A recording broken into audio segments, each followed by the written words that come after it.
ಹೃದಯಾಘಾತದ ಸಮಯದಲ್ಲಿ ಸಂಜೀವನಿಯಂತೆ ಕೆಲಸ ಮಾಡಿ ಪ್ರಾಣಾಪಾಯವನ್ನು ತಡೆಯುವ ಅದ್ಭುತ ಶಕ್ತಿ ಹೊಂದಿರುವ ಯೋಗ ಮುದ್ರೆ ಯಾವುದಂದ್ರೆ ಮೃತ ಸಂಜೀವನಿ ಮುದ್ರೆ.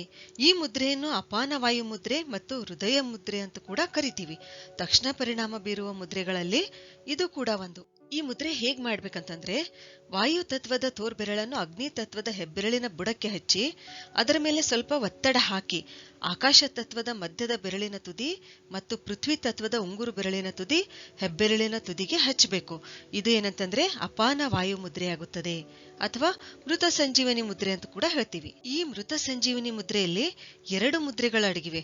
ಒಂದು ವಾಯು ಮುದ್ರೆ, ಮತ್ತೊಂದು ಅಪಾನ ಮುದ್ರೆ. ಆದ್ರಿಂದಲೇ ಇದು ಅಪಾನ ವಾಯು ಮುದ್ರೆ.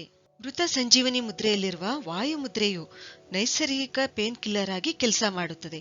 ಗ್ಯಾಸ್ ಸಮಸ್ಯೆ ಕೂಡ ನಿವಾರಿಸುತ್ತೆ. ಅದೇ ರೀತಿ ಅಪಾನ ಮುದ್ರೆಯು ನಮ್ಮ ಪಚನ ಶಕ್ತಿ ಮತ್ತು ಹೃದಯವನ್ನು ಬಲಗೊಳಿಸುತ್ತದೆ. ಮೃತ ಸಂಜೀವನಿ ಮುದ್ರೆ ಮಾಡೋದ್ರಿಂದ ಆಂಜಿನಾ ಪೆಕ್ಟೋರಿಸ್, ಎದೆ ಸೆಳೆತ ಏನಿದೆಯಲ್ಲ, ಅದು ಕಡಿಮೆ ಆಗುತ್ತದೆ. ಹೃದಯಾಘಾತದ ವೇಳೆಯಲ್ಲಿ ಈ ಮುದ್ರೆ ಮಾಡಿದ್ರೆ ತಕ್ಷಣವೇ ಪರಿಣಾಮ ಬೀರಿ ಹೃದಯಾಘಾತದ ವೇದನೆ ಕಡಿಮೆ ಮಾಡುತ್ತದೆ. ಈ ಮುದ್ರೆಯು ಹೃದಯ ಬಡಿತದ ಏರುಪೇರು ಸರಿಪಡಿಸುತ್ತದೆ.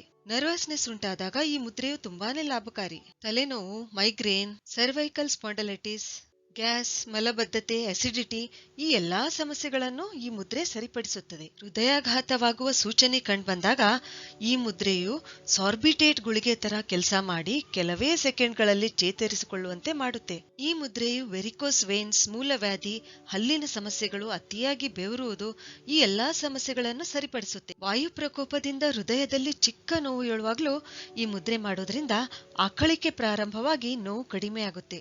ಹೆಚ್ಚು ಕೆಲಸ ಮಾಡಿದಾಗ, ಚಿಂತೆ ಆವರಿಸಿದಾಗ, ಜಾಗರಣೆ ಮಾಡಿದಾಗ, ಮಾನಸಿಕ ಒತ್ತಡ ಉಂಟಾದಾಗ ಈ ಮುದ್ರೆ ಮಾಡಬೇಕು.